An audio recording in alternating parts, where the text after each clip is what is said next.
bénissons le Seigneur. Amen. Et vraiment, que son nom soit béni. Amen. Je voudrais, avant que nous continuions à lire un verset, ou bien un passage, dans 2 Timothée 3, 2 Timothée 3, à partir du verset 14. 2 Timothée 3 à partir du verset 14. Oui. Toi, demeure dans les choses que tu as apprises et reconnues certaines, sachant de qui tu les as apprises. Dès ton enfance, tu connais les saintes lettres qui peuvent te rendre sage à salut par la foi en Jésus-Christ. Toute écriture est inspirée de Dieu et utile pour enseigner, pour convaincre, pour corriger, pour instruire dans la justice, afin que l'homme de Dieu soit accompli et propre à toute bonne œuvre. Amen.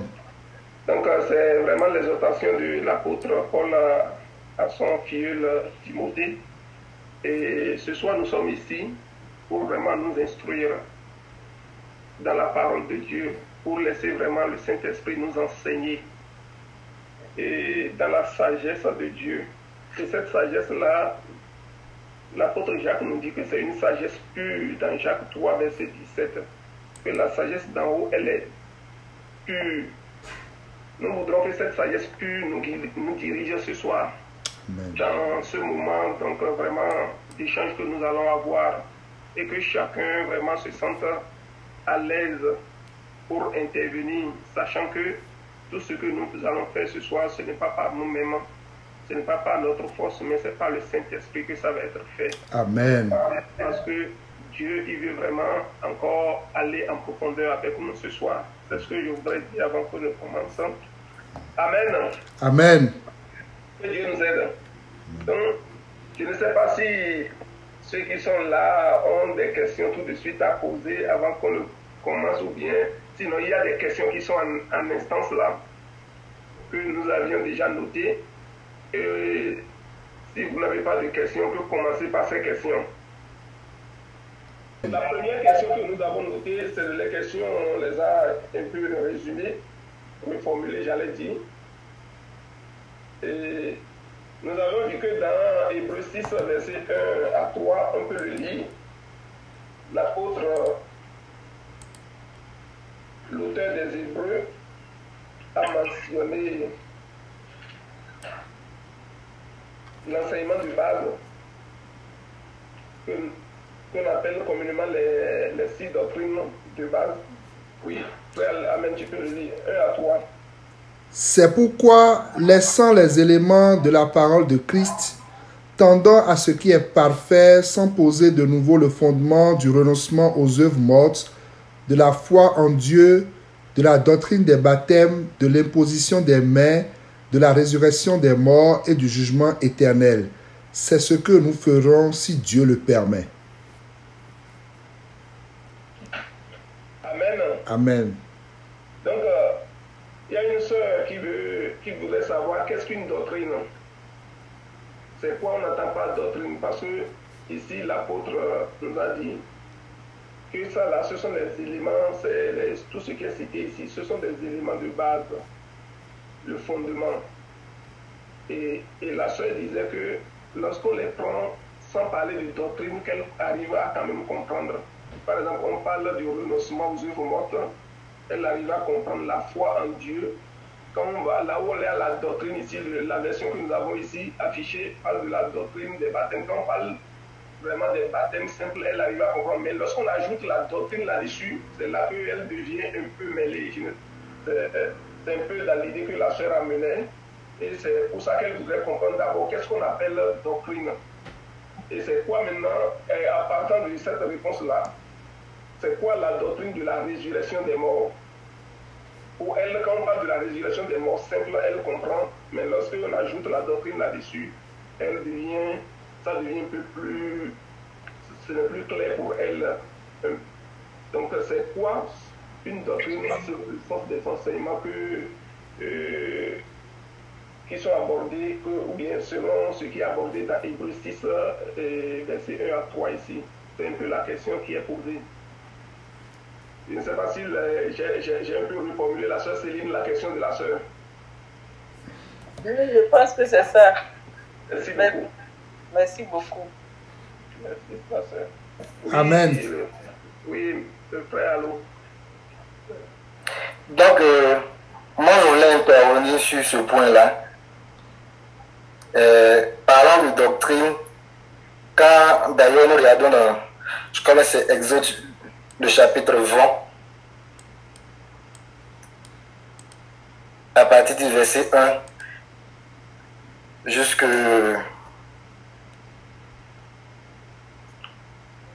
On peut lire à partir du verset 1. Exode 20 à partir du verset 1. Alors Dieu prononça toutes ces paroles en disant, « Je suis l'Éternel, ton Dieu, qui t'a fait sortir du pays d'Égypte, de la maison de servitude. Tu n'as pas d'autre Dieu devant ma face.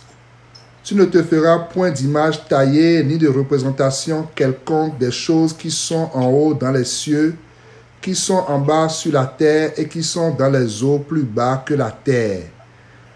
Tu ne te prosterneras point devant elles et tu ne les serviras point, car moi, l'Éternel, ton Dieu, je suis un Dieu jaloux qui punit l'iniquité des pères sur les enfants jusqu'à la 3e et à la 4e génération de ceux qui me haïssent et qui fait miséricorde jusqu'à 1000 générations à ceux qui m'aiment et qui gardent mes commandements.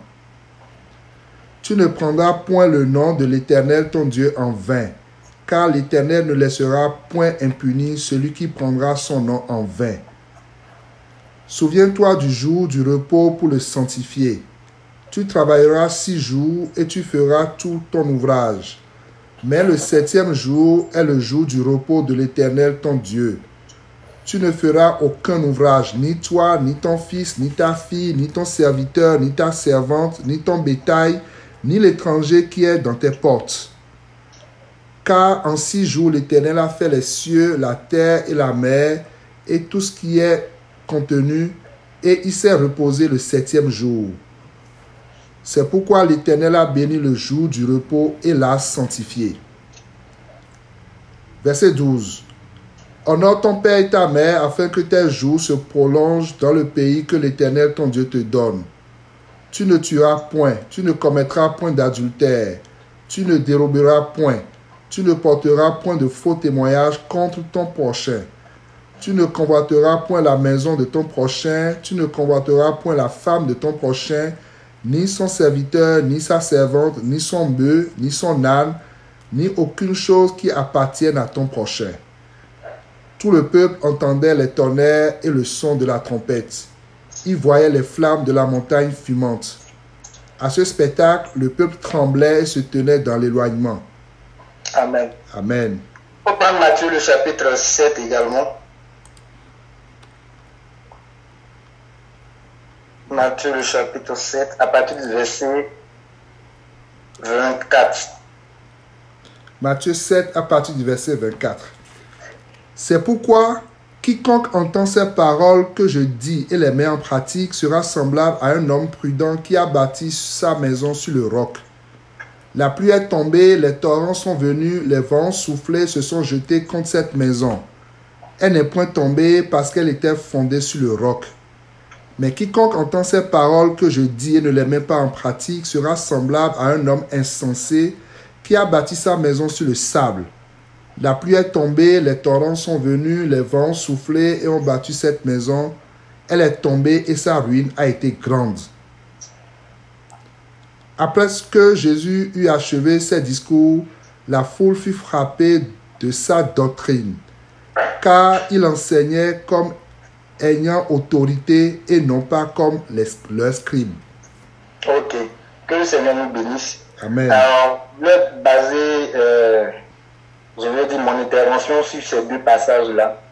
Quand on regarde ensemble la loi, parce que la loi, le centre de la loi, c'est Exode le chapitre 20, qui renferme en fait les 10 commandements Et c'est sur la base des 10 commandements que le peuple de Dieu, pour ne pas dire les sacrificateurs et les hommes de la loi, les scribes, enseignaient les saintes écritures.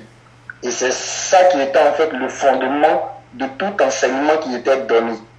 Et donc, quand nous prenons la base de la doctrine, en réalité, c'est l'enseignement qui est donné.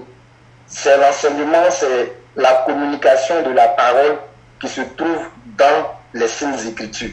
La base, la doctrine, c'est l'enseignement. Ce qui sort de l'enseignement. Et ici, quand nous prenons Matthieu, le chapitre 7, on regarde que Christ donne un message qui lui aussi fait appel à ce que la loi dit, mais il donne ce message-là sous forme de parabole.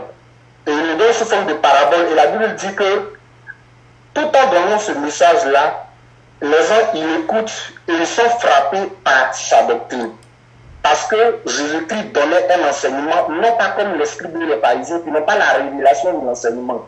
Ils ont certainement la loi, ils ont certainement les écrits, mais la révélation qui se trouve derrière, ils ne l'ont pas. Donc en réalité, la doctrine, c'est avoir l'enseignement et la révélation de l'enseignement. Parce que Christ enseignait comme ayant autorité, parce qu'il a la pleine connaissance de cette parole-là.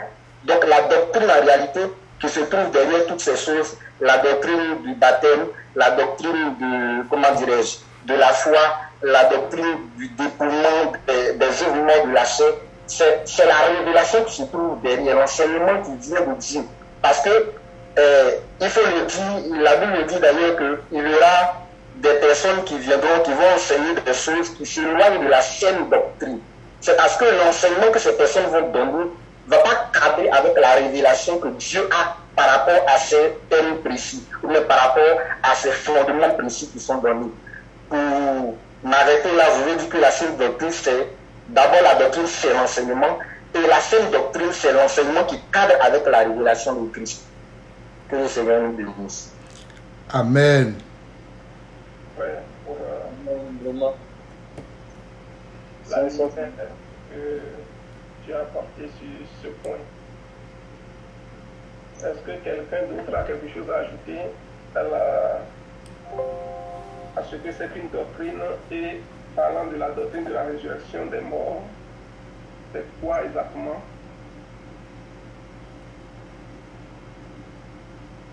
Amen. Amen. Amen. Que le nom du Seigneur soit béni. Amen. Amen. Je voulais apporter quelques éléments par rapport aux deux questions. Pour aller dans le même sens que le frère Alou, la doctrine, c'est l'enseignement. On va lire peut-être 2 ou 3 passages pour essayer de voir de quoi il est question exactement en fait. On va prendre dans 2 Timothée. 2 Timothée, chapitre 4, verset 3. On va lire une série de versets là, juste pour peut-être mettre en contexte. Parce que c'est très important. Paul, il parlait beaucoup à Timothée et à Tite au sujet de la doctrine. Donc, on va lire quelques versets et puis je vais essayer de donner une définition. Par exemple, on a pris 2 Timothée. Quelqu'un va lire 2 Timothée qu'on a pris, là, 2 Timothée 4, 3. On va lire à partir de 1 Timothée, pour ne pas faire ça trop long. Hein. Je vais donner les versets puis je vais lire en même temps. Et puis, ça sera beaucoup plus facile. Et puis, là où je veux qu'on s'attarde, là, quelqu'un doit faire la lecture. Par exemple, dans 2 Timothée qu'on vient de prendre, là, 2 Timothée 4, 3, il dit « Car il viendra un temps où les hommes ne supporteront pas la saine doctrine, mais ayant la démangeaison d'entendre des choses agréables. Ils se donneront une foule de docteurs selon leur propre désir. » Amen. Amen. Et si vous faites une recherche avec le mot doctrine, vous allez voir que Paul est revenu très souvent sur la notion de la doctrine. Mais pouvez-nous dire que la doctrine, en fait, c'est l'enseignement. Dans Jean 7, verset 17,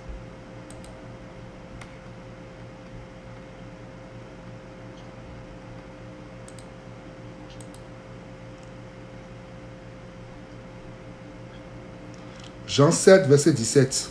Mhm. Si quelqu'un veut faire sa volonté, il connaîtra si ma doctrine est de Dieu ou si je parle de mon chef. Ok. Est-ce que quelqu'un peut prendre le semeur? Oui, Jean 7, verset 17. Oui. Jean 7, verset 17. Si quelqu'un est décidé à faire la volonté de Dieu, il reconnaîtra bien si mon enseignement vient de Dieu ou si je parle de ma propre initiative. Amen.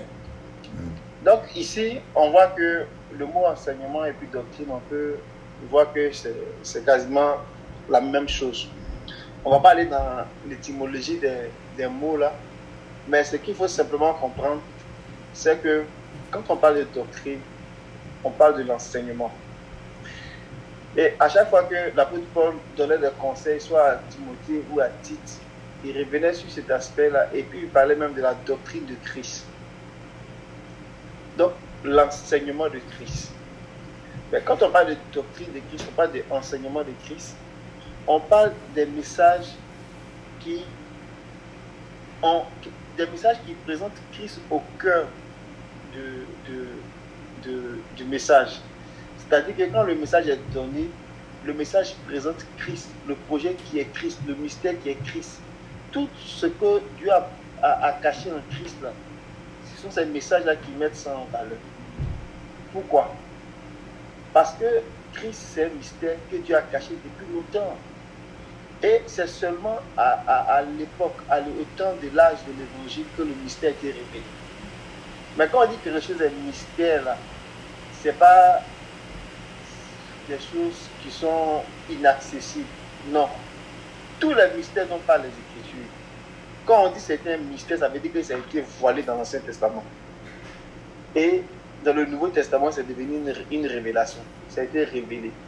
Donc, le mystère de Christ qui était voilé depuis a été révélé. Donc, on ne dit pas mystère pour mystifier. On dit mystère pour dire qu'à un moment donné, Dieu a révélé ce qu'il avait caché. Donc, la doctrine de Christ, là, c'est un mystère que Dieu a longtemps caché et qu'il a révélé au temps de l'évangile. Pourquoi faire? Pour que tout le projet de Dieu, tout le plan de Dieu, qui est d'amener l'homme à son image et à sa ressemblance, là, ça soit Amen avec Jésus-Christ. Donc, ce qui est en train de se passer, c'est que l'ennemi ne sera pas content. Donc, l'ennemi va vouloir susciter d'autres enseignements qui sont contraires à cette doctrine, qui sont contraires à cet enseignement, l'enseignement de Christ. C'est pour cela que quand on lit par exemple dans 2 Jean chapitre 1 verset 9,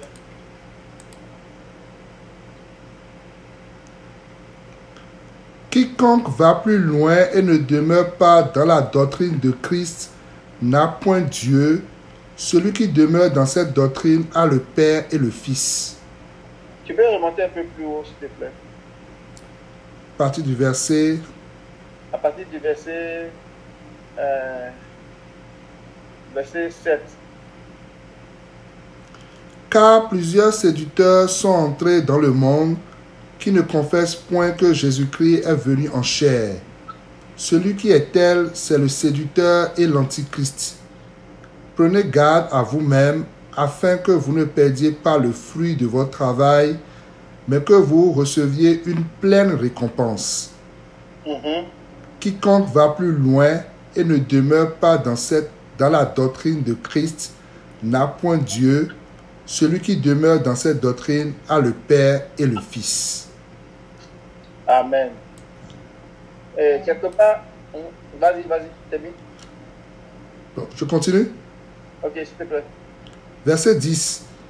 Si quelqu'un vient à vous et n'apporte pas cette doctrine, ne le recevez pas dans votre maison et ne lui dites pas salut.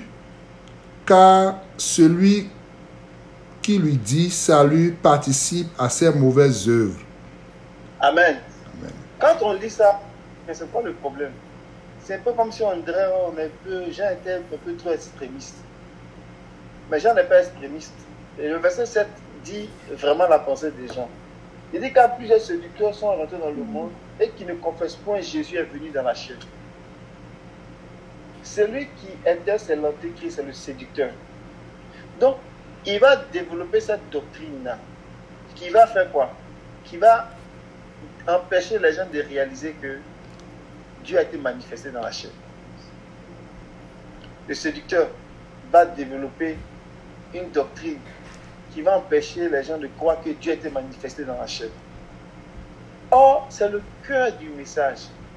Dieu a été manifesté dans la chair pour que nous, les hommes, les premiers Adam, Dieu soit manifesté en nous. Amen. Donc, la doctrine de Christ, là, c'est pour que dans tout homme, Dieu soit manifesté. Donc, Dieu manifesté dans la chair. Et l'ennemi va envoyer une doctrine, un autre enseignement, un enseignement de séduction pour nous écarter de cette doctrine. Voilà pourquoi aujourd'hui, la façon la plus sûre de ne pas se tromper, c'est d'avoir les yeux fixés sur la doctrine de Christ. C'est la façon la plus sûre. Or, qui dit avoir les yeux fixés sur la doctrine de Christ, c'est avoir les yeux fixés sur l'esprit prophétique. L'esprit prophétique, c'est l'esprit de Christ. C'est l'esprit qui parle de Christ. C'est l'esprit qui dévoile ce qui a été caché depuis. Ou bien le mystère qui a été caché dans les prophètes là. C'est cet esprit-là qui va chercher ça et puis qui met ça à la lumière.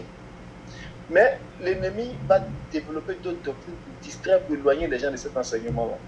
Donc l'antéchrist, en fait, c'est celui qui s'oppose à Dieu, mais il s'oppose de quelle manière? En empêchant les gens de réaliser puis de comprendre cette doctrine-là, à savoir, Dieu doit se manifester en nous. Donc, c'est cette doctrine-là qui est la doctrine de Christ. Donc, toutes les autres doctrines qui sont autour, par exemple, Hébreux chapitre 6, verset 1 à 2, les 6 doctrines qu'on a l'habitude de citer, ou 7, dépendamment de comment on les prend, ce sont des doctrines, en fait, qui viennent pour réaliser le projet de Dieu en nous. Mais c'est quoi le projet de Dieu? Pour faire simple, Colossiens chapitre 1, verset 27 à 29, je pense.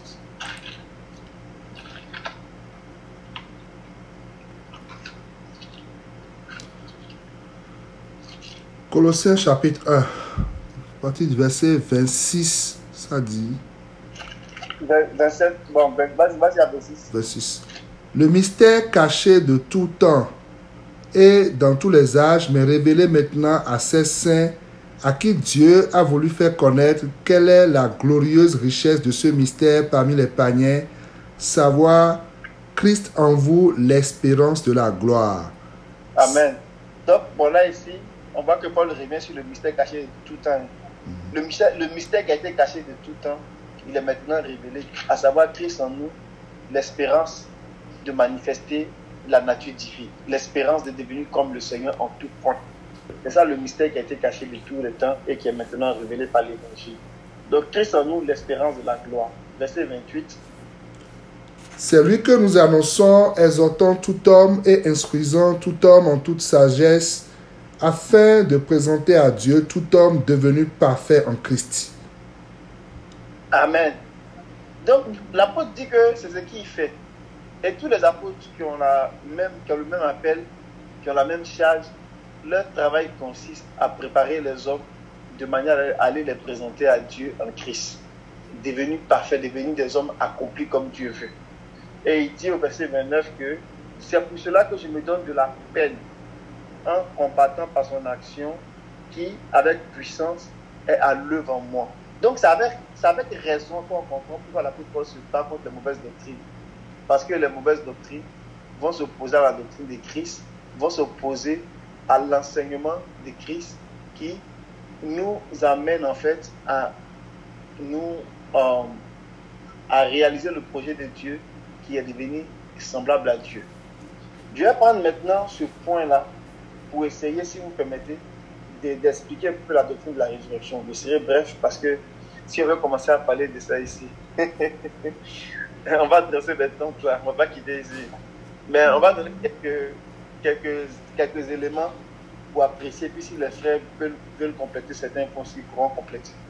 Donc, par exemple, les 6 doctrines qui sont citées dans l'Hébreu là, chacune d'elles va jouer un rôle dans notre accomplissement à devenir semblable à Christ. Donc, c'est pour cela que ce sont les doctrines de Christ. Donc, toute doctrine qui est développée, mais qui est avancée dans les Écritures, c'est vraiment dans cet objectif-là. Donc, la doctrine donne les enseignements. Et si quelqu'un doit donner un autre enseignement, la même doctrine, elle a les moyens de refuter ces enseignements-là. Et la même doctrine, elle a les moyens aussi, si quelqu'un suit une fausse piste, de convaincre la personne. Et la même doctrine aussi, elle a les moyens de nous ouvrir les yeux progressivement, de nous instruire sur ce qui est nécessaire, étape par étape, pour qu'on parvienne à cet enseignement-là. Donc, tout enseignement de Dieu, toute écriture, elle est inspirée pour faire asseoir les gens dans la doctrine, pour convaincre, pour corriger, et puis pour instruire, jusqu'à ce que nous réalisons le projet de Dieu. Maintenant, si on revient à la question de la sœur, c'est quoi la doctrine de la résurrection? C'est simplement l'enseignement de la résurrection. Mais quand on dit l'enseignement de la résurrection, ce n'est pas juste savoir qu'il y a eu un fait historique du genre Jésus a été ressuscité un jour quelque part en avril, quelque part dans un petit village, quelque part en Israël. Non, ce n'est pas ça la doctrine de la résurrection. La doctrine de la résurrection, l'enseignement de la résurrection, c'est en fait dévoiler tout ce que le mystère de la résurrection nous représente. Le fait que Jésus soit venu, Dieu manifesté dans la chair, qui a pris la condition humaine et qui a connu la mort jusqu'à la mort de la tombe, la mort de la croix, et qui a été crucifié, qui est mort et qui a été ressuscité le troisième jour, et après qui a été enlevé, glorifié dans un corps glorifié, qui a atteint un rang d'honneur, de gloire et d'immortalité. C'est tout un enseignement qu'il est venu montrer aux hommes. Il est venu comme un précurseur, il est venu comme un dévancier. Donc il a tracé là en fait le chemin pour l'homme, pour faire comprendre à l'homme que de la poussière dans laquelle nous sommes tirés là, Dieu a un plan pour nous glorifier. Donc parler de la doctrine de la résurrection, c'est parler de ce chemin-là que Dieu a tracé pour nous à travers la vie du Seigneur, et puis de comprendre comment ça vient nous rejoindre, combien ça vient nous faire sortir, on va dire, de la mort, et comment ça nous amène à l'abri de la mort complètement, et puis ça nous donne une vie impérissable, une vie éternelle. Donc la doctrine de la résurrection, c'est ça en fait que ça fait. Donc il y a beaucoup peut-être d'enseignements autour, mais l'idée essentielle qu'on doit retenir là, c'est tout le parcours que le Seigneur a fait doit s'appliquer à nous pour que nous devenions comme le Seigneur. Et l'enseignement de la résurrection bien établit ça. Je vais faire la déclaration. On va revenir là-dessus avec les anciens. On va revenir là-dessus en long et en large. Et puis on va parler vraiment de cette doctrine avec toutes les implications que cela peut prêter. Mais il y a donné quelques points. Normalement, quand la résurrection, c'est un processus qui commence par l'éveil. Le jour que l'évangile vient nous trouver là, notre conscience qui était morte à cause du péché, notre esprit qui était coupé de Dieu à cause du péché, la lumière de l'évangile vient nous éclairer. Et à partir de cet instant-là, notre esprit s'ouvre à Dieu. Et c'est comme notre esprit est éclairé. Et c'est une résurrection que nous connaissons en ce moment-là. Ça veut dire qu'on commence à s'élever d'un état de mort, on commence à voir la lumière du Seigneur. Donc la vie de Dieu commence en nous. Donc à partir de cet instant-là, on reçoit l'évangile. Quand on l'accepte, on fait la paix avec Dieu. Donc nous connaissons une sorte de résurrection de notre intelligence, de notre esprit. Mais cette résurrection-là, que nous sommes en train de connaître là, elle va s'opérer dans l'âme, ça veut dire dans notre caractère. Elle va nous façonner. Elle va nous donner d'avoir vraiment une vie morale qui est vraiment pure selon Dieu. Et ce travail-là, quand ça sera achevé, ça sera comme le travail de la résurrection de l'âme qui sera achevé. Et la dernière, on va dire, phase de la résurrection sera maintenant aller chercher la résurrection du corps. Ça veut dire que le corps que nous avons, la chair et le sang, là, Dieu va faire un dernier travail. Et ce dernier travail qu'il va faire là, c'est de prendre ce corps-là et de ce corps mortel et de l'engloutir par la vie. Et quand tout ce processus-là sera achevé, on dira, mort où est ta victoire, mort où est ton aiguillon. Donc, la résurrection, le travail de la résurrection sera complètement accompli. Donc, la résurrection, c'est un processus que l'Évangile a mis en évidence. On va lire dans 2 Timothée chapitre 1.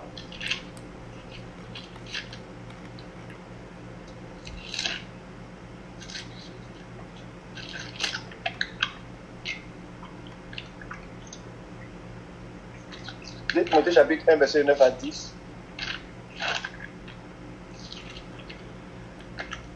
Qui nous a sauvés et nous a adressé une sainte vocation, non à cause de nos œuvres, mais selon son propre dessein et selon la grâce qui nous a été donnée en Jésus-Christ avant les temps éternels, et qui a été manifestée maintenant par l'apparition de notre Sauveur Jésus-Christ, qui a détruit la mort et a mis en évidence la vie et l'immortalité par l'Évangile. Amen. Amen. Donc, on voit ici que le Seigneur a mis en évidence la vie et l'immortalité par l'Évangile. Et c'est par le moyen de la résurrection. Donc, ce que la résurrection vient faire, en fait, lorsque la Bible dit que nous sommes enfants de Dieu, c'est vrai. Mais ce n'est pas encore ce qui est dit de nous là, n'est pas encore pleinement réalisé. On va lire 1 Jean, chapitre 3, le verset 2 à 3.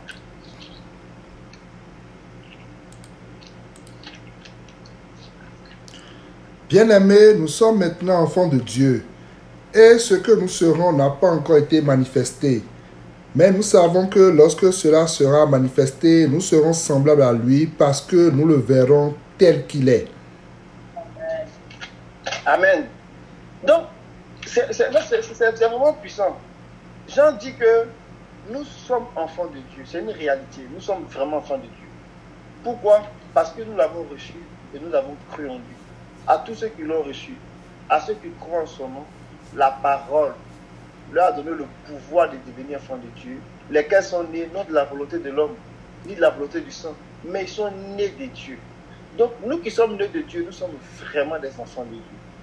Mais le statut, l'état d'enfant dans lequel on est là, n'est pas encore arrivé à son état d'accomplissement.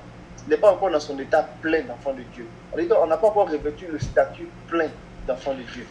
Donc, il dit que, en espérance, nous attendons ça. Et il dit que ici, que quand nous serons, le verset 2, bien-aimés, maintenant, nous serons la nature de Dieu là, la nature de l'enfant de Dieu. Parce qu'il y a un principe qui dit, toute sémence doit produire selon son espèce. Donc, Dieu qui est immortel, Dieu qui est de nature divine, qui est d'essence divine, tout en lui est divinité, doit produire aussi des enfants qui sont de nature divine et tout en eux doit être divinité. Et ça, c'est le but de l'évangile. C'est là où l'évangile nous conduit. Mais l'apôtre Jean dit qu'on n'est pas encore arrivé là. Cependant, ce que Dieu a dit de nous là, c'est vrai. Mais quand cela va arriver, quand le moment va arriver, nous serons tel qu'il est. Allons-y maintenant dans Romains chapitre 1, verset 3 à 4.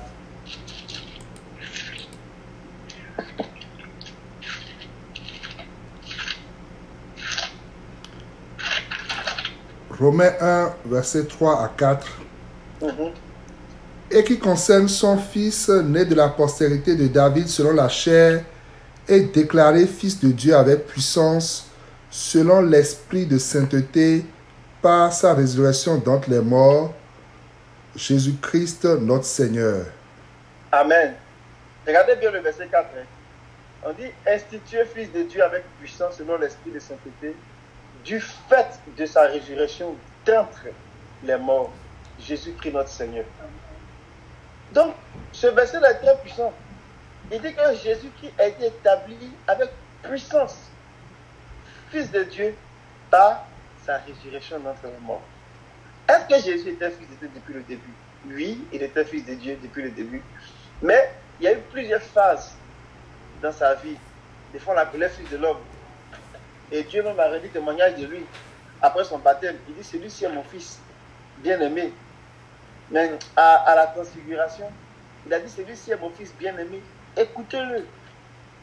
Et après la résurrection, l'apôtre Paul rend témoignage qu'il a été établi avec puissance, fils de Dieu. En fait, la résurrection, là, ce n'est pas sorti des tombeaux. Ça, sorti des tombeaux, là, c'est, j'ai envie de dire, ce n'est qu'un élément. Mais c'est tout un processus où Dieu nous prend et puis nous fait passer de la mort à la vie. Donc, tu peux être vivant et puis tu vas connaître la résurrection.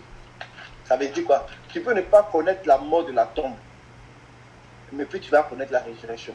Parce que celui qui est mort là, ce n'est pas nécessairement la personne qui est allée et qui a été enterrée. On va lire peut-être un passage dans Matthieu. Ça c'est la bonne mémoire, Matthieu 8.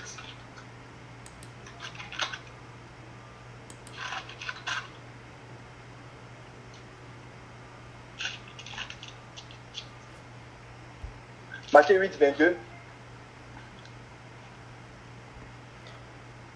Mais Jésus lui répondit, « Suis-moi et laisse les morts ensevelir leurs morts. » Amen. On voit ici qu'il y a deux types de morts. Il y a quelqu'un qui devait suivre le Seigneur lui a dit, il dit au Seigneur, mais laisse-moi aller enterrer mon père, et puis je vais revenir. Le Seigneur lui a dit, non, suis-moi, laisse les morts enterrer leurs morts. Donc ça veut dire que le Seigneur veut démontrer qu'il y avait des gens qui étaient vivants, mais qui étaient morts, et qui allaient enterrer des gens qui étaient morts de la mort de la tombe, ou bien qui étaient morts de la mort que nous connaissons. Ça veut dire qu'il n'y avait plus de vie en lui.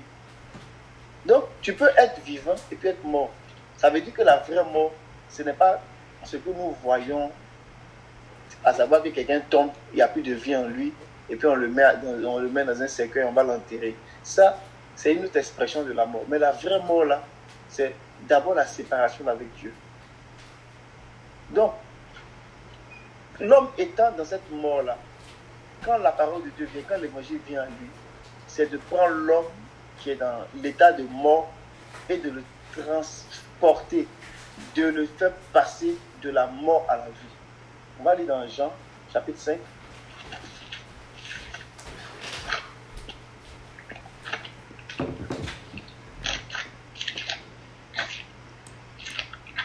Jean, chapitre 5.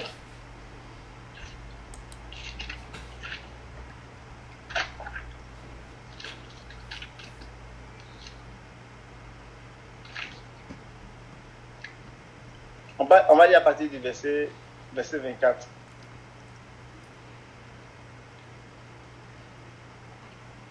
Verset 24 au verset 24, verset 29. En vérité, je vous le dis, celui qui écoute ma parole et qui croit à celui qui m'a envoyé a la vie éternelle et ne vient point en jugement, mais il est passé de la mort à la vie. Amen. Il est passé de la mort à la vie. Le processus commence. Il est passé de la mort à la vie. La sémence, il a écouté la parole, il a reçu la sémence.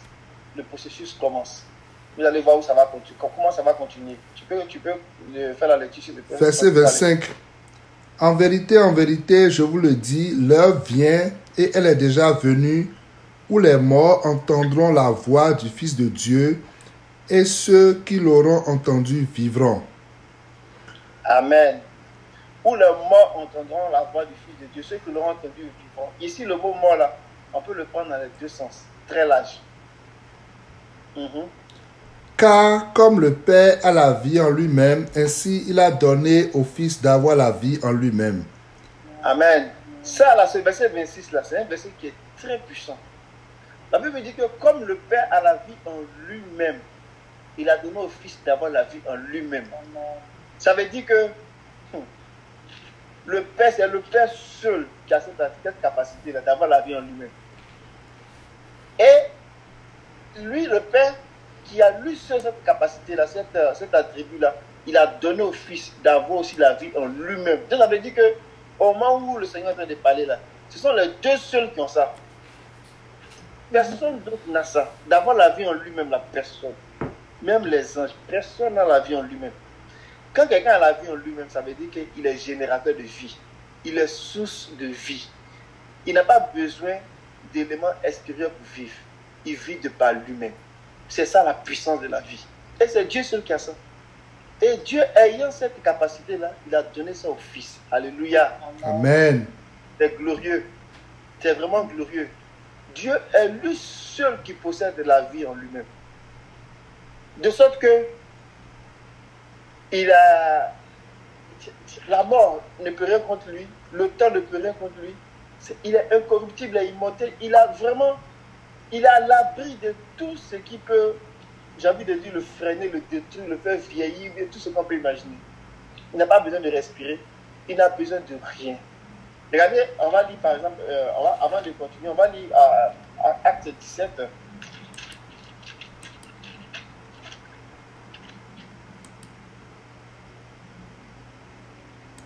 Verset 24 à 25. Acte 17, verset 24 à 25. Le Dieu qui a fait le monde et tout ce qui s'y trouve, étant le Seigneur du ciel et de la terre, n'habite point dans des temples faits de mains d'hommes. Il n'est point servi par des mains humaines, comme s'il avait besoin de quoi que ce soit, lui qui donne à tous la vie, la respiration et toutes choses. Amen. Amen. Donc lui n'a besoin de quoi que ce soit, et c'est lui qui est la source de la vie. Et c'est parce qu'il n'a besoin de quoi que ce soit qu'il est Dieu. Si quelqu'un a besoin de quelque chose, c'est qu'il n'est pas Dieu. Parce que le jour qu'on coupe la source, ça sera sa fin.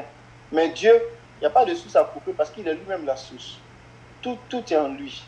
Et donc, si on revient dans Jean 5, il dit que, de même que le Père a cette capacité-là, de ne pas avoir besoin de quoi que ce soit, de ne pas être servi par qui que ce soit, de générer la vie en lui-même là, il a donné au Fils, oh c'est glorieux, d'avoir en lui-même cette vie-là. Amen. Amen. Et c'est pour cela que le Fils, après la résurrection, il a eu cette vie aussi en lui-même. Amen. Continuons la lecture. Verset 27. Et il lui a donné le pouvoir de juger parce qu'il est le Fils de l'homme. Alléluia. Maintenant, retenons dans Acte 17. Je vous fais balader. Amen. Retenons dans Acte 17. On dit qu'il a donné le pouvoir à Jésus de juger parce qu'il est le Fils de l'homme. Mais pourquoi? Regardons dans le même Acte 17 dans lequel on était, le verset 30. Dieu, sans tenir compte des temps d'ignorance, annonce maintenant à tous les hommes, en tout lieu, qu'ils aient à se repentir. Parce qu'il a fixé un jour où il jugera le monde selon la justice par l'homme qu'il a désigné, ce dont il a donné à tous une preuve certaine en le ressuscitant des morts. Lorsqu'ils entendirent parler de résurrection des morts, les uns se moquèrent et les autres dirent, nous t'entendrons là-dessus une autre fois. Amen. Amen. Donc, ici, il dit que Dieu, sans tenir compte des temps d'ignorance, annonce maintenant à tous les hommes qu'ils aient à se repentir. Pourquoi? Parce qu'il a fixé un jour où il va juger toute la terre habitée. Mais ce qu'il a fait, c'est que il a remis le jugement à quelqu'un qui est de même nature que les hommes. Pour que ça soit équitable. Quelqu'un qui a souffert dans la chair, mais qui a vaincu, et par l'obéissance qui a eu le rang que Dieu lui a réservé, le rang d'honneur, de gloire, de divinité, Dieu lui remet le jugement des morts et des vivants. Amen. Amen. Donc Christ a été choisi parce que c'est lui qui est sorti du tombeau, de la mort. Il est sorti d'entre les morts. Vous savez, dans le lot de tous ceux qui sont nés d'Adam, qui peuvent mourir, qui sont sujets à la mort là, Christ était le premier à sortir d'entre les morts. Donc du milieu des morts, du milieu de ceux qui sont voués à la perdition, à la mort, Christ était le seul à sortir. Vous voyez un peu la mort comme une prison. Une grande prison où il n'y a même pas d'espérance même de sortir. Quand les gens font des grands criminels, là, quand on les enferme, des fois même ils ne voient même pas la lumière. Ils sont cachés quelque part et puis on dit non, c'est la prison à vie. Donc la mort était comme une sorte de prison à vie. Quand quelqu'un meurt, c'est fini, il n'y a plus rien à faire. Mais Christ, il est allé dans le séjour des morts, il a vaincu la mort, il a pris les clés et il est sorti. Et depuis cet instant-là maintenant, comme il a les clés, il peut ouvrir à n'importe quel moment. Donc il a les clés du séjour des morts, comme le dit Apocalypse. Il dit j'étais mort, maintenant je suis vivant. On peut le lire, Apocalypse chapitre 1.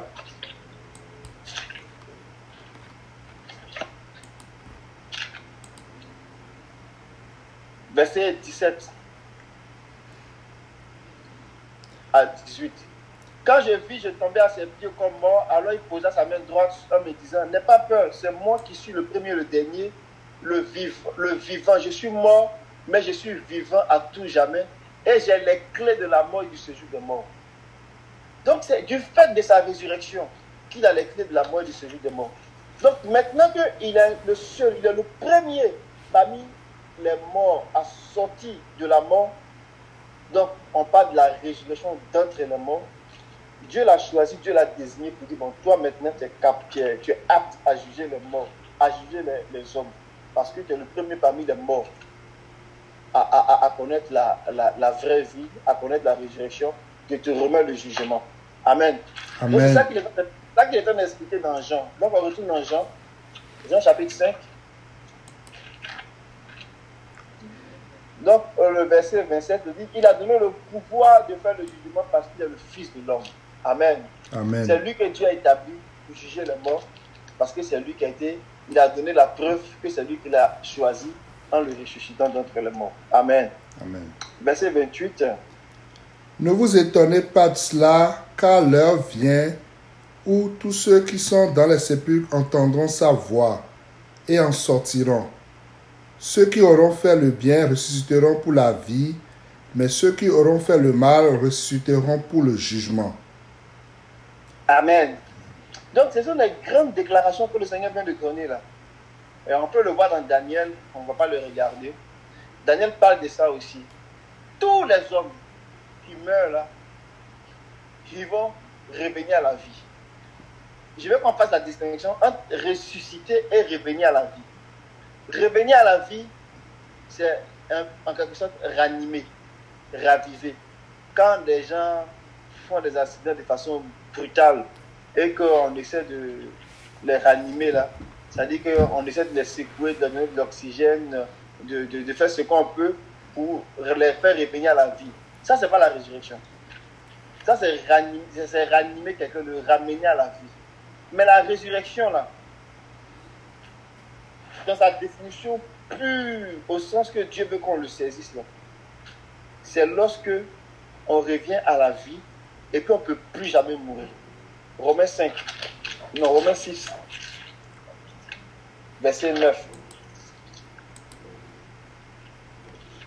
Donc, ce que je suis en train de faire là, je suis en train de faire l'enseignement sur la résurrection.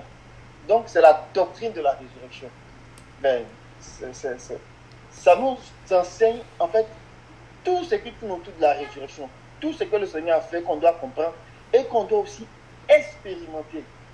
Ce n'est pas juste savoir, mais expérimenter. Expérimenter. Donc, je disais, Romains 6, verset 9. Verset 9, 9 ou 10. Sachant que Christ, ressuscité des morts, ne meurt plus, la mort n'a plus de pouvoir sur lui. Amen. C'est ça que ça veut dire. Lazare, il est ressuscité. Mais Lazare est mort à nouveau. Donc, on ne dira pas que Lazare est ressuscité. On dira que Lazare est revenu à la vie.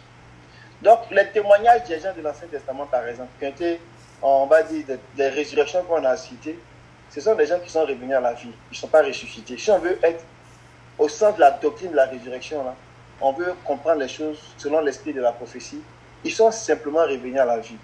La seule personne qui est ressuscitée au sens de revenir à la vie et qui ne peut plus mourir, c'est le Seigneur Jésus. C'est glorieux, hein? Amen. Donc la résurrection, ce n'est pas revenir à la vie. La résurrection, c'est revenir à la vie et puis c'est ne plus mourir. Donc, c'est ça qu'on appelle la meilleure résurrection. Et dans Jean qu'on vient de lire, on dit il y a deux groupes. Il y a la résurrection de la vie, donc c'est la résurrection d'un groupe de ceux qui vont ressusciter pour vivre, ceux qui ont fait le bien, au verset 29. On dit sortiront des tombeaux ceux qui auront fait le bien pour une résurrection de vie, et ceux qui auront pratiqué le mal pour une résurrection de jugement. Donc, ici, ça s'entend à revenir à la vie. Donc, se relever pour vivre. Et puis se relever pour être jugé. Donc, il y a deux groupes. Ceux qui vont se relever pour vivre, et puis ceux qui vont se relever pour être jugés. Ceux qui vont se relever pour vivre, c'est la résurrection des justes. Donc, l'apôtre Paul en parle, c'est Acte 24, je pense, verset 15.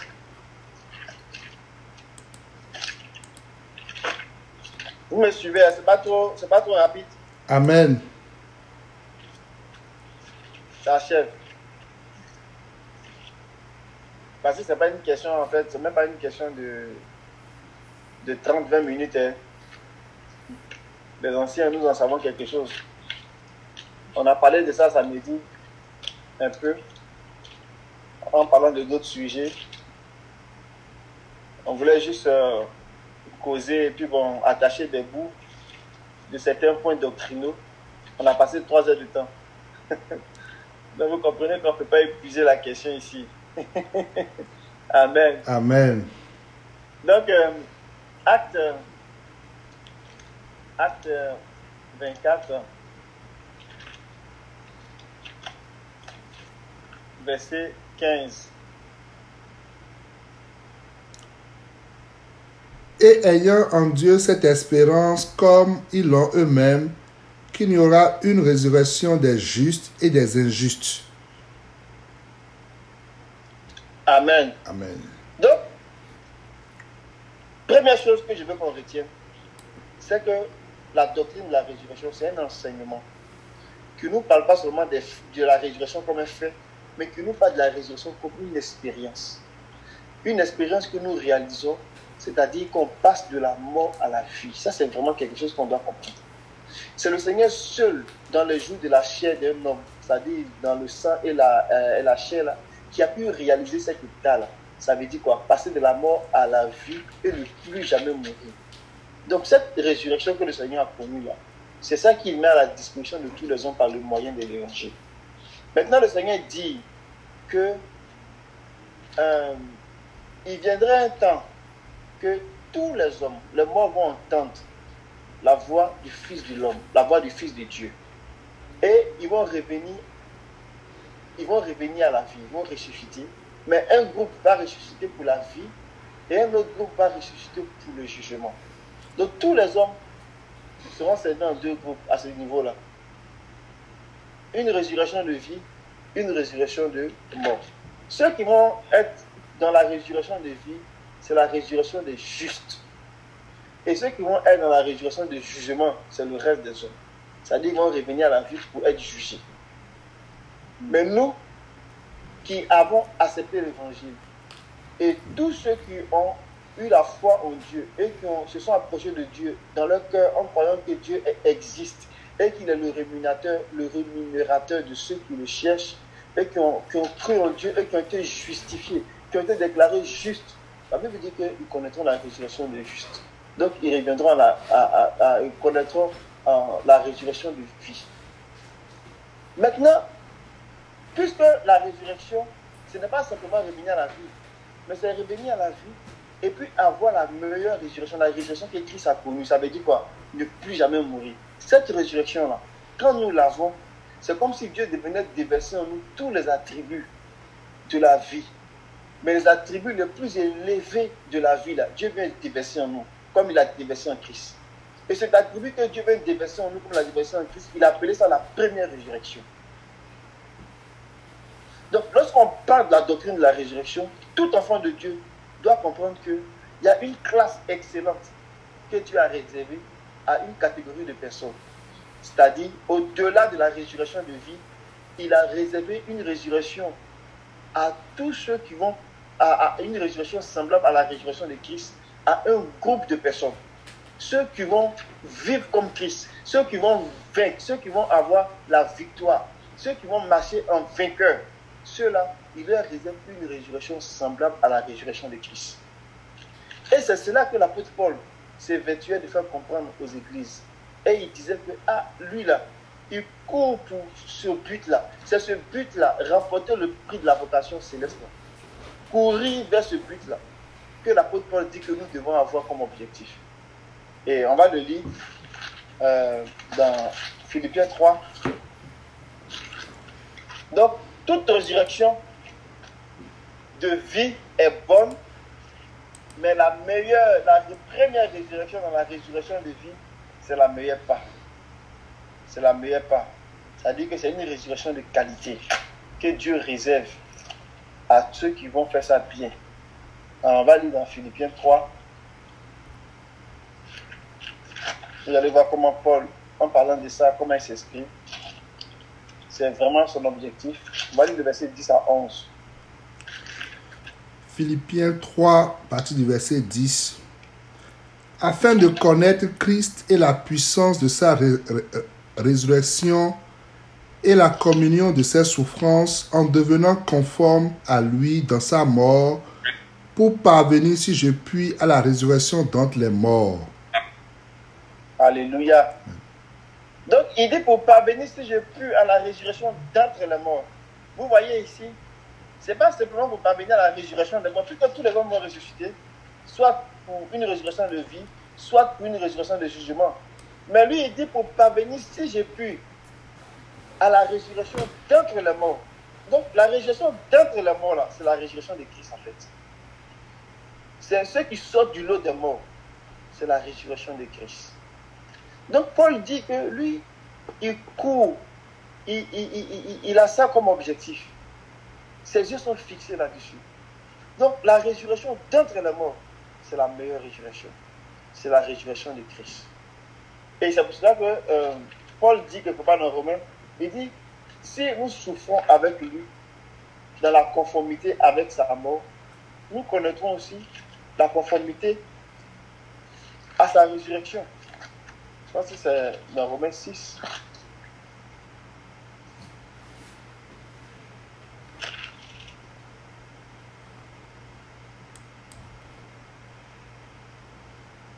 Romains 6, verset 5, 6, 5. En effet, si nous sommes devenus une même plante avec lui par la conformité à sa mort, nous le serons aussi par la conformité à sa résurrection. Sachant que notre vieil homme a été crucifié avec lui, afin que le corps du péché fût détruit, pour que nous ne soyons plus esclaves du péché. Amen. Amen. Amen.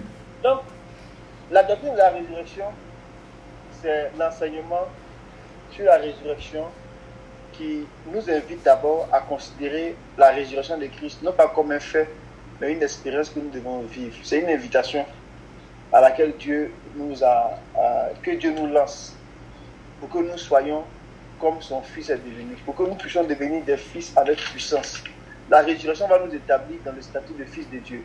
Mais la meilleure résurrection que Dieu réserve là, c'est la résurrection que Christ a connue. Et Dieu réserve ça à tous ceux qui ont fait alliance avec lui par le sacrifice. Vous voyez, depuis un moment, on parle depuis un moment, toutefois quand on parle des églises, des églises d'Asie, on insiste sur la vie de vainqueur. On insiste sur la vie de consécration. Pour dire que Dieu réserve une part excellente, une part de choix à ceux qui vont faire ça bien. Et c'est pour cela que nous travaillons à cela. Je vais m'arrêter là en lisant le dernier verset de Romains 2, verset 7. Et puis si les frères veulent compléter les affaires là-dessus, ils pourront le faire. Mais j'avais voulu être succinct, c'était tout un défi. L'amener de manière un peu progressive pour que vous puissiez saisir un peu l'épine dorsale de cette doctrine, l'élément fondamental de cette doctrine qui est devenu comme le Seigneur lui-même et qui nous est offert à travers la première résurrection. C'est pour cela que Paul dit aux Romains chapitre 2, verset 7. Réservant la vie éternelle à ceux qui, par la persévérance à bien faire, cherchent l'honneur, la gloire et l'immortalité. Amen. Donc, il rendra à chacun selon ses yeux. Il réserve la vie éternelle. Donc, la vie éternelle, cette vie que Dieu a, il va réserver ça à ceux qui cherchent l'honneur, la gloire et l'immortalité. Dieu va leur réserver la vie dans son expression la plus élevée. La vie dans son expression la plus grande, la plus puissante. Et c'est la vie de Christ, c'est la vie que Christ a reçue du Père. Et la Bible dit que toute la plénitude de la divinité habite en lui. Et de même, il veut aussi que toute cette plénitude de la divinité là habite dans l'Église. Donc, je vais m'arrêter là pour dire que la doctrine de la résurrection, ça nous parle de la résurrection du Seigneur, ça nous parle de la première résurrection, la résurrection d'entre les morts, ça nous parle de la meilleure résurrection, et ça nous montre que nous, enfants de Dieu, Dieu nous appelle à participer, à courir vers cet objectif-là et à pouvoir manifester à la fin des temps, lorsqu'on sera arrivé à réaliser la victoire, on puisse rentrer dans cette promesse-là qui est la résurrection d'entre les morts, la première résurrection. Que le Seigneur soit béni. Amen. Amen. Amen. Amen. Nous bénissons le Seigneur pour sa grâce. Et nous bénissons également le frère pour vraiment le développement qu'il a eu à faire sur le sujet. Et si nous devons récapituler brièvement, donc nous comprenons vraiment que la doctrine, la première question parlant de doctrine, c'est vraiment un enseignement. Et lorsque nous partons de là, nous voyons tout de suite qu'il y a deux types d'enseignement. Il y a un enseignement de Christ, qui est la doctrine de Christ, qui veut nous amener vraiment à ressembler à Christ à tout point de vue, à être à son image et à sa ressemblance, à atteindre la stature parfaite de Christ. Et pendant que cet enseignement est en œuvre pour configurer les hommes à la stature parfaite de Christ, il y a un autre enseignement qui surgit pour empêcher cette œuvre. Pourquoi? Parce que cet enseignement, c'est empêcher les gens à vraiment connaître la résurrection telle que Christ l'a connue. Donc c'est en cela que la doctrine de la résurrection vraiment nous amène à comprendre qu'il y a une résurrection qu'il faut viser, qui est la résurrection du Seigneur Christ. Et dans cette résurrection, il y a la première résurrection et la résurrection d'entre les morts. Et c'est ce à quoi vraiment nous devons travailler au quotidien pour chercher à atteindre la première résurrection, la résurrection en tant que prémisse. Que Dieu nous aide. Amen. Je ne sais pas s'il y a des frères qui ont des apports par rapport à ces deux points. Qu'est-ce que la doctrine, premièrement, et qu'est-ce que la doctrine de la résurrection? Amen. Donc, apparemment, l'essentiel est dit. Et il y a d'autres questions qui sont là. Il est 21h40. Je pense que nous avons quand même un peu de temps pour aborder une autre question. Lorsque nous considérons Matthieu 27, le frère, même tu peux prendre ça pour nous. Matthieu 27, les versets 51 à 53.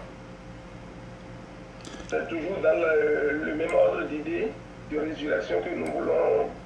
Cette question vient.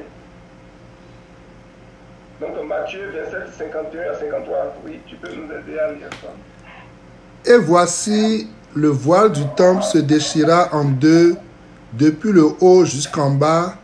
La terre trembla, les rochers se fondirent, les sépulcres s'ouvrirent et plusieurs corps des saints qui étaient morts ressuscitèrent. Verset 53. Étant sortis des sépulcres après la résurrection de Jésus, ils entrèrent dans la ville sainte et apparurent à un grand nombre de personnes. Amen. Amen. Donc nous voyons dans ce passage qu'il est dit que des saints se sont ressuscités lorsque le voile s'est déchiré. Et ici on a dit qu'ils sont apparus à un grand nombre de personnes dans le verset 53. Et c'est ça qui a amené la sœur à demander, est-ce que c'est de quel genre de résurrection il s'agit-il dans ce passage? S'agit-il dans ce passage? Et parce qu'il est mentionné qu'ils se sont apparus à des gens, surtout au verset 53, et on a constaté que lorsque Christ aussi est ressuscité, la Bible a dit qu'il est apparu aux disciples, il est apparu à des gens, et on dit que ces saints ont apparu à des gens. Donc est-ce que c'est de quelle résurrection il s'agit? C'est vraiment ce que la sœur voudrait comprendre. Et c'est la question qui s'est posée. Les sœurs, entre eux, ils ont essayé quand même d'apporter des éclaircissements par rapport à cette question. Et on a constaté que lorsque Lazare est revenu à la vie, tel que nous avons compris à travers le développement du frère Alain tout à l'heure là, que ce n'est pas une résurrection en tant que telle que Lazare avait connu, comme Christ avait connu Lazare. Il est revenu à la vie, mais il est mort par la suite. Et la sœur dit, mais Lazare n'est pas apparu à des gens quand il est revenu. Tout le monde pouvait voir Lazare, tous ceux qui le connaissaient pouvaient le voir. Il est demeuré au milieu d'eux. Mais ici spécifiquement, il est dit que ces saints qui sont sortis de ces sépulcre ont apparu à des personnes. Donc c'est un peu ça, ce qui a amené la sœur à demander, à comprendre quel genre de résurrection il s'agit ici exactement. Voilà la question qui était posée. Amen. Amen. Moi, frère Saturnin, je voudrais juste peut-être apporter un ajout à la question. Je me souviens de la sœur, elle disait en fait pourquoi c'est des saints aussi. Ok, pourquoi c'est des saints aussi? Voilà. Amen. Donc, premièrement, pourquoi ce sont des saints qui se sont ressuscités? Et deuxièmement, pourquoi sont-ils apparus à des gens? Et de quel genre de résurrection alors il est question pour ces saints? Amen. Un peu dans le passage de Matthieu, c'est parce que les gardes là avaient été témoins de ça, et c'était comme l'ultime possibilité que le Seigneur leur donnait de se ressaisir, de revenir à la raison et d'accepter le message de l'évangile. Ils sont allés raconter ça au chef du peuple, et ils les ont soudoyés pour dire, si les gens vous demandent, dites qu'on dormait. Effectivement, vous dormiez. On dormait, ils sont venus prendre son corps. Et la Bible dit que ce récit des événements s'est propagé jusqu'à aujourd'hui. En fait, jusqu'à aujourd'hui, vous dit que il faut que la doctrine de la résurrection des morts soit enseignée, soit prêchée. Parce que c'est le contenu du message de l'évangile, c'est notre espérance. C'est notre espérance. Mais pour de l'argent aujourd'hui, pour de l'argent comme Balaam, on voit la doctrine de Balaam dedans. Pour de l'argent, les gens ne sont pas prêts à enseigner ces choses-là pour que la foi des chrétiens, pour que l'espérance des chrétiens vraiment soit solide. Et c'est ça qui est vraiment dommage. Parce que Balaam lui-même, avant de quitter Balak, il a commencé à annoncer des choses très fortes au sujet d'Israël. Il dit, je vois un astre qui va sortir de Jacob. Mais il parle de l'étoile brillante du matin. Il parle de la résurrection. Lui-même, il a vu ça, mais à cause de l'argent, il ne s'est pas ressaisi. Et c'est ce qu'on voit aujourd'hui lorsqu'on parle des doctrines de Balaam, des Nicolaïtes, des enseignements de Jézabel et tout ça. Tout ça, ça vient comme masqué, ça vient comme voilé. Et là où on a des problèmes avec les musulmans qui refusent d'accepter que le Seigneur Jésus est Dieu, mais c'est parce que s'ils acceptent, mais ils doivent considérer aussi cette œuvre-là, qui est vraiment puissante. Et là où ils vont faire des débats, des discours avec les chrétiens, c'est autour de ça. D'autres vont se lever pour dire, mais on va compter, est-ce que c'est après 3 jours qu'il est ressuscité? Et les gens ne sont pas vraiment affermis, les serviteurs de Dieu ne sont pas vraiment affermis, ils ne sont même pas capables de répondre à ces questions. Et c'est ça qui est vraiment dommage. Et c'est le problème aujourd'hui avec les musulmans. Parce que pour eux, ce n'est pas possible. Ce n'est pas possible. Donc, en touchant à ça, mais c'est comme s'ils viennent ébranler vraiment toute la foi des chrétiens. Que le Seigneur nous garde. Et tout dans la sagesse. Vraiment, la sagesse que Étienne avait, plein de foi et d'esprit. pour réfuter les contradicteurs, pour réfuter vraiment les philosophes. Et qu'on puisse témoigner. C'est pour ça aussi qu'il a donné le Saint-Esprit, qui dit, il rendait témoignage de la résurrection du Seigneur avec puissance. Avec la puissance du Saint-Esprit. Que le Seigneur nous aide. Amen. Si la résurrection est déjà arrivée, comme Alain le disait, nous on est foutus, qu'est-ce qu'on fait ici? Qu'est-ce qu'on fait ici? La Bible dit qu'on est les plus malheureux des hommes. Oh, c'est notre espérance, les amis. C'est vraiment notre espérance. C'est vraiment notre espérance. Je vais m'arrêter là. Amen. La grâce de Dieu de nous aider vraiment à comprendre et tous ces enseignements-là en ce qui concerne vraiment la doctrine de Christ et en l'occurrence la résurrection, la doctrine de la résurrection qui est vraiment le socle de notre espérance, ce pourquoi vraiment nous sommes vraiment en Christ, pour que nous puissions travailler pour aspirer vraiment à la première résurrection. Et que Dieu même nous aide et que lorsque les gens vont venir à nous avec des faux enseignements en ce qui concerne la résurrection, que nous soyons vraiment bien outillés, bien aguerris pour refuter tous les mauvais enseignements, pour ne pas tomber dans les pièges vraiment de l'Antichrist. Que Dieu nous aide vraiment. Amen. Amen. Amen. Si le frère était là, je vais lui demander de bénir le Seigneur pour la séance et confier vraiment chacun de nous dans les mains de Dieu par rapport à tous les enseignements que nous venons d'avoir, que l'Éternel même ouvre notre esprit sur le mystère qui est Christ vraiment, que nous puissions saisir le bien fondé de ces enseignements pour que notre vie en soit réellement impactée au nom de Jésus-Christ et qui nous donne davantage de lumière, de clarté sur ces sujets. Et que s'il y a encore des points d'ombre qui existent encore, que le Saint-Esprit vienne de façon puissante clarifier toutes choses pour que vraiment nous ayons la rédemption vraiment de notre corps à tous les niveaux en ce qui concerne ces sujets-là. Au nom de Jésus-Christ de Nazareth. Amen.